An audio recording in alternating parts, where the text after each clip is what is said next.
Secret number 4, you must train with your firearm every single day. Now, many first-time shooters, they have this false belief that the only way that they can train with a gun is to actually go to the gun range and shoot the firearm.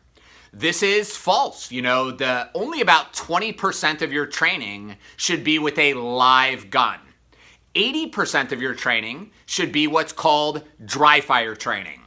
So dry fire is the process of practicing with an unloaded gun while inside of your house.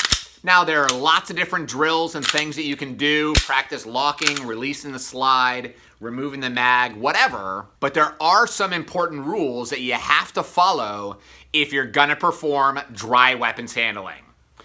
Rule number 1 is you need that safe place to train. As I mentioned, we're handling and dealing with a gun. This is a big deal.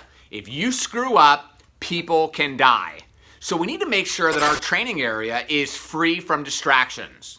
We want to make sure that that area is clean, and we also want to make sure that there is no live ammunition anywhere in this room. You also want to make sure that you're remembering the 4 firearm safety rules. Rule number 1, always keep your firearm pointed in a safe direction.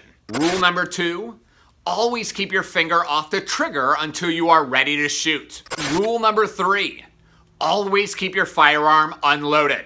And rule number 4, always treat all firearms as if they are loaded. Choose your training area. Now, as I mentioned, the training area in your house should be free from distractions, blah, blah, blah. All that stuff I already said, right? But you also want to make sure that we are integrating the gun safety rules into your training environment. So for me, the training environment in my home would be where the firearm is always pointed at an exterior wall. Exterior walls, at least in Florida, are made out of concrete.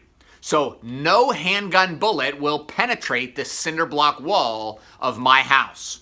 So even if I screw up, even if a live round gets inside of my gun, if it discharges, it's gonna hit that concrete wall and my family is gonna be safe.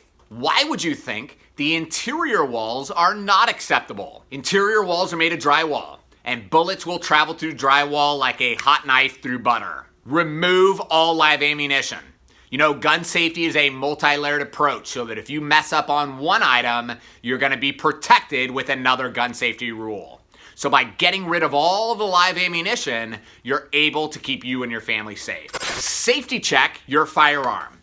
I love hearing stories of people that accidentally shoot themselves, and the first thing they say is, "What? I thought the gun was unloaded." Yeah, well, it wasn't, dumbass. You see, there's a process called safety checking.